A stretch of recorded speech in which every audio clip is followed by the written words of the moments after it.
Hola clase, aquí están sus apuntes sobre mandatos, commands, the imperative, el imperativo, all refer to the same thing. How do we form commands? Well, we pretty much form them exactly the same way as we form the present subjunctive for all subjects. Of course, you know there are going to be a few exceptions to that, but pretty much otherwise you just drop the O, opposite ending. As far as a simple explanation, let's talk about those exceptions. Exception to the rule, of course, you know, is affirmative to commands, because affirmative to commands actually take the he, she indicative form of the verb. Comer would be como, comes, come. You want to tell someone to eat their vegetables or something along those lines, the affirmative to command would just be come. Also an exception we've been talking about lately are your affirmative vosotros commands, because all you do is take off the R from the infinitive and add the letter D. That's all you do for affirmative to and affirmative vosotros commands. Otherwise, the negatives and all other commands take the present subjunctive, drop the O, opposite ending.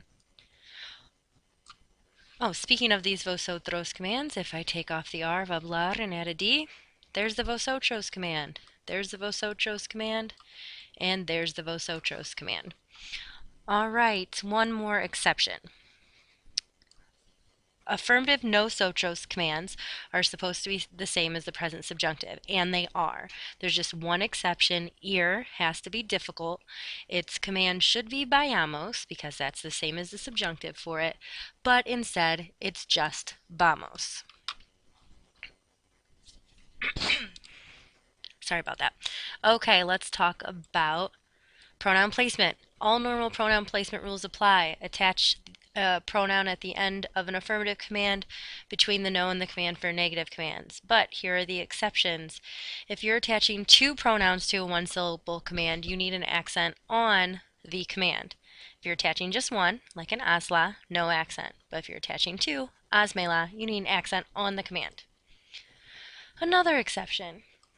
If you have a nosotros or vosotros command in the affirmative and you need to attach a reflexive pronoun, so nos to a nosotros command or os to a vosotros command, and also anytime you need to use the pronoun se so as to not be a lelo, you will first drop the final consonant, which means you'll drop the S at the end of amos or amos, or the D at the end of the vosotros command. An example. If I was just giving the affirmative command of ir in the nosotros, it's just vamos. But if I want to give the affirmative nosotros command of ir se, before I attach that nos reflexive pronoun, I have to drop the S, and it's going to become vamonos, because I drop the S, attach the nos, and we still need an accent on the penultimate syllable, not counting the pronoun. Let's look at a vosotros command. Levantar means to lift or pick something up, so the vosotros command is levantar. But if I want to say get yourself up, get up, before I attach os, I have to drop the D, and I get levantaos. Where does the accent go, you might ask? Well, of course, vosotros commands are difficult, and they won't follow the rules as far as accents go. We'll see that on our next page of notes. And one exception to this rule being drop the D before adding os, is ir again. Ir always has to be difficult.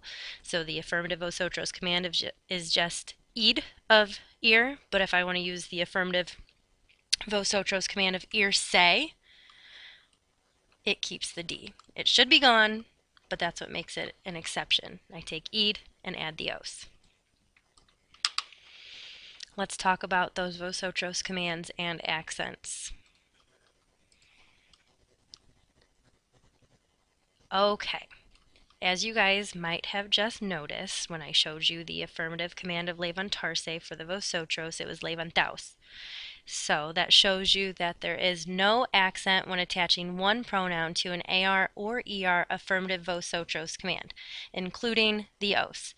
But you do need to place an accent on the I for IR verbs if you're attaching os. This is what this looks like.